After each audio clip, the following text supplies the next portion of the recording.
Video अगर अच्छा लगे तो लाइक करें, सब्सक्राइब करें और बेल आइकन को दबाना ना भूलें, जिससे कि हमारी लेटेस्ट नोटिफिकेशन आप तक पहुंचती रहे। हेलो स्टूडेंट, स्वागत है आपका साधना पब्लिक स्कूल की ऑनलाइन क्लासेज में। इसके पहले लेक्चर में हमने आपको प्रकाश के गुण, प्रकाश का परावर्तन, इमेज के बारे में पढ़ाया था। आज हम बात करेंगे उसके आगे दर्पण पर।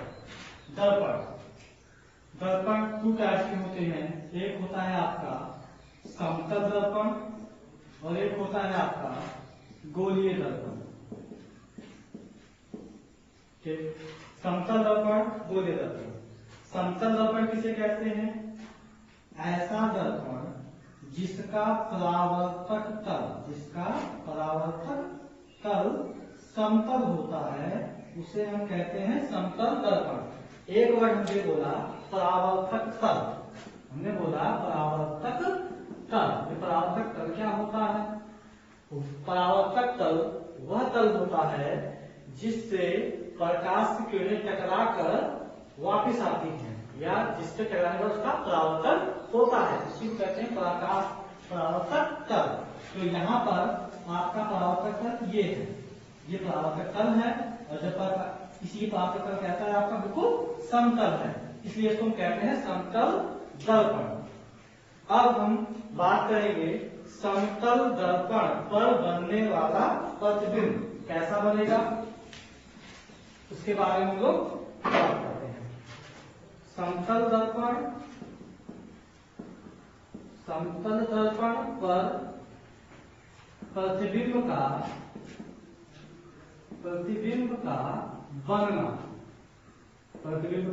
बनना। हमने ले लिया कोई एक समतल प्लेन लिया है। ठीक, इस समतल प्लेन ये है आपका, या हमने एक लिया है, यह कुछ इस तरह होगा। हमने ले लिया एक समतल प्लेन, ये है आपका समतल प्लेन। ठीक है, इस समतल प्लेन में इस तरह से हम क्या कर रहे हैं, डॉट। इसका मतलब ये हुआ कि इसके एक साइड क्या है, पेंट किया हुआ है। ठीक, ये कैसा है आपका समतल दर्पण है। समतल दर्पण पर देखते हैं हम लोग, मान लेते हैं समतल दर्पण से कुछ दूरी पर एक वस्तु रखी गई है, कोई एक ऑब्जेक्ट रखा गया है। ठीक है, इस ऑब्जेक्ट से जब प्रकाश की किरण चलती है, वो कैसे चलती है? वो बिल्कुल क्या चलेगी, समतल चलेगी, समतल, या कह सकते हैं बिल्कुल पैरेलल। इस तरह पैरेलल जाती है और जाने के बाद जब इससे टकराती है, टकराने के पश्चात जब इसका अपवर्तन होता है तो पुनः इसी मार्ग से वो वापस लौट आती है। हमने ये चीज आपको याद होगा, हमने पिछले लेक्चर में आपको जब परावर्तन का नियम पढ़ाया था, वहां पर हमने एक नियम इसका बताया था कि जब कोई एक तल होता है और तल पर जब कोई आपकी बिल्कुल लंबवत पड़ती है, बिल्कुल नॉर्मल पड़ती है, तो जो परावर्तन होता है ठीक उसी दिशा में बिल्कुल हो जाता है। हमने ये बताया। ठीक, यहाँ पर देखिए कि ये जो लाइन क्या है, बिल्कुल जाकर इस पे परपेंडिकुलर, बिल्कुल लंबवत पड़ रही है। लंबवत पड़ने के पश्चात जब ये आपतित हुई तो उसका परावर्तन क्या होगा, ठीक उसी दिशा में, उसके विपरीत दिशा में। और प्रकाश की दूसरी किरण, ये जो है प्रकाश की वस्तु से चलने प्रकाश की दूसरी किरण, ठीक है, इससे टकराती है और टकराने के पश्चात पुनः इसका परावर्तन हो जाता है। ये किस नियम से है? परावर्तन के नियम में आपने देखा था कि जब कोई वस्तु आपस से टकराने के पश्चात उसकी मार्ग वापस लौट जाती थी। तो इसका मतलब यहाँ पे जो एंगल बनता था उसको कहते थे आपतन कोण, यहाँ पे जो बनता था उसको कहते थे परावर्तन कोण। मतलब ये और ये एंगल आपस में क्या होगा, बराबर होगा। ठीक है, तो ये आपतित किरण है, ये परावर्तित किरण है। देखिए, तो यहाँ पर दो किरणों का परावर्तन हो रहा है, एक इस किरण का और एक इस किरण का। अगर हम इसको आगे की तरफ बढ़ाएं, तो ये किसी भी बिंदु पर नहीं काटेगी, और जब ये काटेगी नहीं तो यहाँ प्रतिबिंब बनेगा नहीं। तो करते क्या है, इसको हम आभासी रूप से पीछे की ओर बढ़ाते हैं, काल्पनिक रूप से हम इसको पीछे की ओर इस तरह बढ़ा देते हैं। डॉट, ये जो डॉट लाइन है, इसका मतलब इसको काल्पनिक रूप से पीछे की ओर बढ़ाया गया है।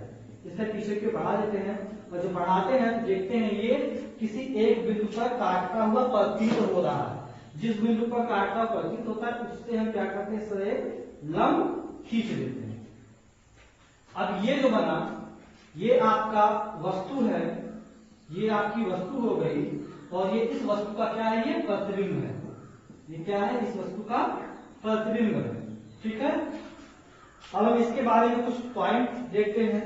जैसे पहला पॉइंट है, इसमें क्या है कि पहले देखिए, पहला पॉइंट ये है इसमें कि जितनी बड़ी वस्तु होगी उतना ही बड़ा प्रतिबिंब होगा। मतलब वस्तु का आकार जो है, वस्तु का आकार प्रतिबिंब के आकार के बराबर होगा। के क्या होगा, बराबर होगा। ठीक है, पहला पॉइंट। दूसरा पॉइंट क्या है, दूसरा पॉइंट ये है कि जो प्रतिबिंब बनता है वो कैसा बनता है, सीधा बनता है। कैसा बनता है, सीधा बनता है और काल्पनिक कह सकते हैं या हम लोग उसे आभासी कह सकते हैं। क्या कह सकते हैं, आभासी। उसको हम आभासी कह सकते हैं, आभासी बनेगा। ध्यान दीजिएगा, जब भी प्रतिबिंब हमारा दर्पण के पीछे बनेगा तो वो आभासी होगा। अगर वो आभासी है तो साथ साथ उसके सीधा भी होगा।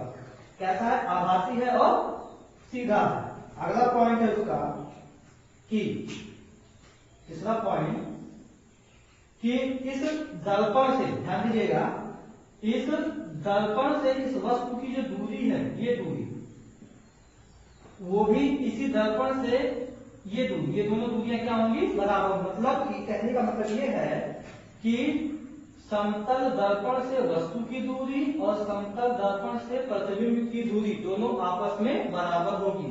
कहने का मतलब ये है, अगर कोई वस्तु समतल दर्पण से 1 मीटर पर रखी है तो उसका जो प्रतिबिंब होगा समतल दर्पण से 1 मीटर की दूरी पर बन रहा होगा। इसका मतलब ये है। ठीक है, तो उसके बाद हम बात करते हैं गोलीय दर्पण की। गोलीय दर्पण क्या होता है, इसको समझते हैं पहले हम लोग। देखिए, गोलीय दर्पण ऐसा दर्पण जिसका परावर्तक तल, परावर्तक तल हमने आपको बताया कि वह तल जिससे टकराकर प्रकाश की किरण वापस आती है या लौटती है, उसको परावर्तक तल कहते हैं। तो ऐसा दर्पण जिसका परावर्तक तल गोलीय होता है, कैसा होता है, गोलीय होता है, उसको क्या कहते हैं, गोलीय दर्पण कहा जाता है। अब आपका जो गोलीय दर्पण होता है ये भी आपका 2 प्रकार का होता है। कौन कौन सा, पहला होता है आपका अवतल दर्पण। क्या होता है, अवतल दर्पण होता है। और दूसरा होता है आपका उत्तल दर्पण। क्या होता है, उत्तल दर्पण।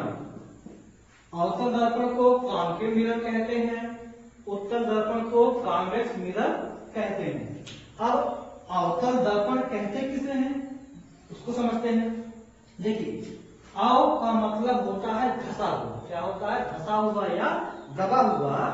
ऐसा दर्पण जिसका परावर्तक तल दबा हुआ हो, किस तरह परावर्तक तल क्या हो, दबा हुआ। कुछ फिगर उसका इस तरह बनेगा, परावर्तक तल क्या हो, बिल्कुल दबा हुआ हो या धसा हुआ हो, उसको क्या कहते हैं हम, अवतल दर्पण। ठीक है, देखिए इसका जो ये परावर्तक तल है, ये परावर्तक तल कैसा है, आपका दबा हुआ है या धसा हुआ है।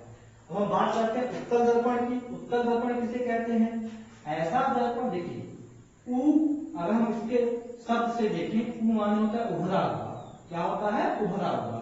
तो ऐसा दर्पण जिसका जो परावर्तक तल होता है, परावर्तक तल मतलब ये उभरा हुआ हो या उठा हुआ हो, उसको हम क्या कहते हैं, उत्तल दर्पण।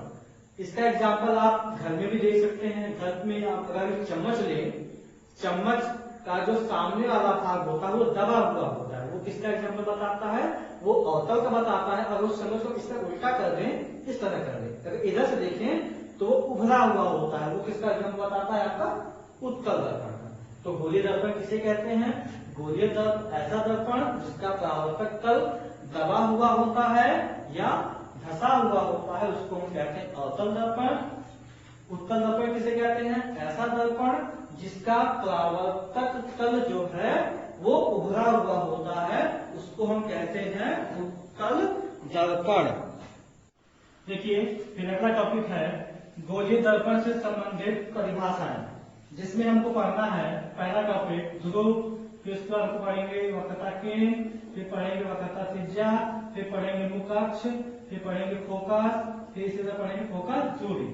ठीक, इसके लिए देख लेते हैं कि मान लेते हैं कि हमारे पास कोई एक क्या है, खोखला गोला है। ये क्या है हमारा एक खोखला गोला है। इस क्योंकि जो हमारा गोलीय दर्पण बनता है वो किसी खोखले गोले का भाग ही होता है। तो हमने मान लिया हमारा खोखला गोला है और इस खोखले गोले से इतना हमने एक निकाल लिया है गोलीय दर्पण। ठीक है, हमने क्या किया, इतना एक गोलीय दर्पण इससे काटकर निकाल दिया है। तो जो गोलीय दर्पण हमने काट के निकाला है, इसका जो मिड पॉइंट होता है, जो इसका मध्य बिंदु होता है, उस बिंदु को कहते हैं हम लोग ध्रुव। क्या कहते हैं उसको? ध्रुव कहा जाता है। जो बिल्कुल क्या होता है गोलीय दर्पण के बिल्कुल क्या होता है, बीचों बीच में होता है। इसको डिनोट किया जाता है P से। फिर उसके बाद इस गोलीय दर्पण, ये जो हमारा गोला था, जो हमारा खोखला गोला है, इस खोखले गोले का जहां केंद्र होता है, इसका जो केंद्र था, उसी केंद्र को कहते हैं हम लोग वक्रता केंद्र कहते हैं। क्या कहते हैं उसको? वक्रता केंद्र कहते हैं। जिसको हम, ये हो गया हमारा वक्रता केंद्र। उसके बाद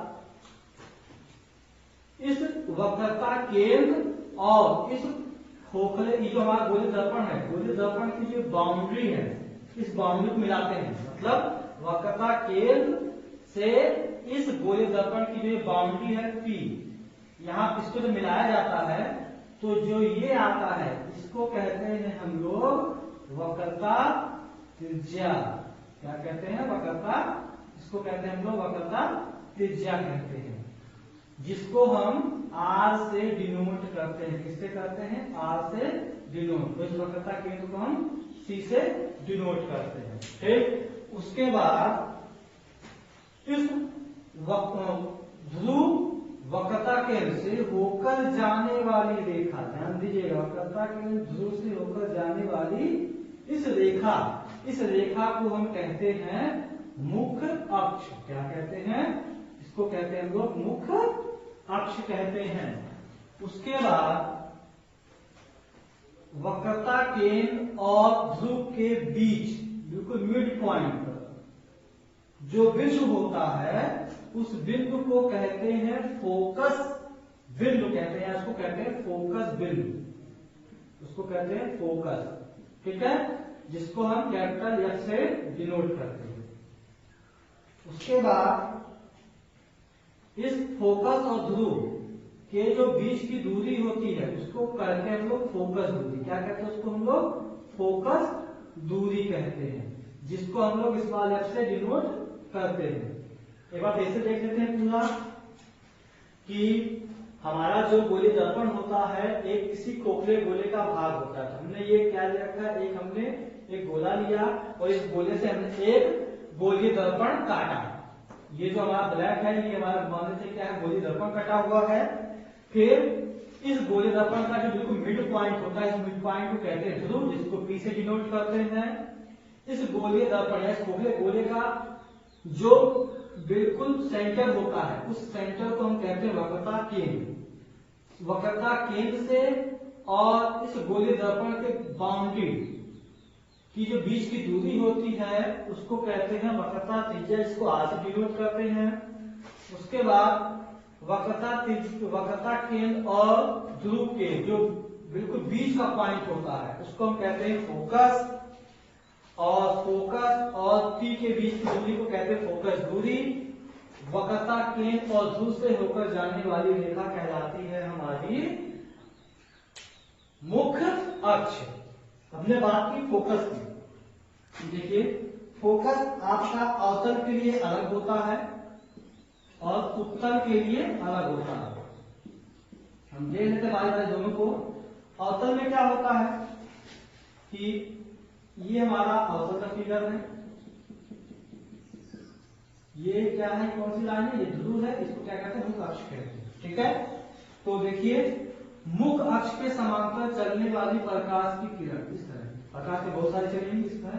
मुख अक्ष के समांतर चलने वाली प्रकाश की किरण दर्पण से टकराकर, देखिए दर्पण से टकराएगी, वहां क्या होगा, उसका परावर्तन होगा। टकराने के बाद उसका परावर्तन होता है तो वो मुख अक्ष के किसी एक बिंदु पर काटती है।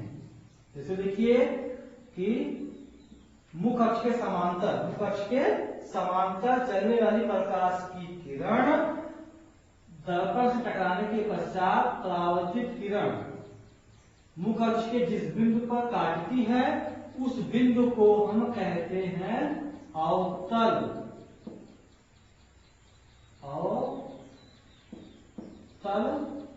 दर्पण का फोकस क्या कहते हैं, उसको अवतल दर्पण का फोकस कहते हैं।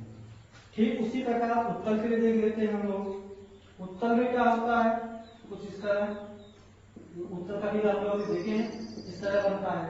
ये आपका मुख अक्ष है, देखिए इसमें भी क्या होगा, प्रकाश की किरणें जो है मुख अक्ष के समांतर चलती हैं इस तरह। ये क्या है, मुख अक्ष के समांतर है, और जब इसका परावर्तन होता है तो ये कुछ इस तरह निकल जाती है, इस तरह वो क्या परावर्तित हो जाती है। देखिए ये जो किरणें हैं आपकी, ये जो किरणें हैं परावर्तित किरणें, अगर इनको इस तरह बनाएंगे तो ये क्या कहीं काटेंगी, नहीं काटेंगी, और जब तक ये काटती नहीं है तब तक हमारा इमेज बनता नहीं है। तो इसके लिए करते क्या है कि इसको काल्पनिक रूप से क्या करते हैं, पीछे की ओर बढ़ा देते हैं इस तरह, इससे पीछे की ओर बढ़ा देते हैं इस तरह, तो ये किसी एक बिंदु पर काटती हुई प्रतीत होती है। इसे देखिएगा, मुख अक्ष के समांतर चलने वाली प्रकाश की किरण, ठीक है, मुख अक्ष के समांतर चलने वाली प्रकाश की किरण उत्तल दर्पण से टकराने के पश्चात अपवर्तित होती है। अपवर्तित किरण को पीछे की ओर बढ़ाने पर मुख अक्ष के जिस बिंदु पर काटती हुई प्रतीत होती है, ये काटती है और ये काटती हुई प्रतीत होती है, उसे कहते हैं उत्तल दर्पण का फोकस। ठीक बच्चों, अगर इस लेक्चर में किसी को कोई भी कहीं भी डाउट है तो आप नीचे कमेंट में हमको लिखकर पूछ सकते हैं।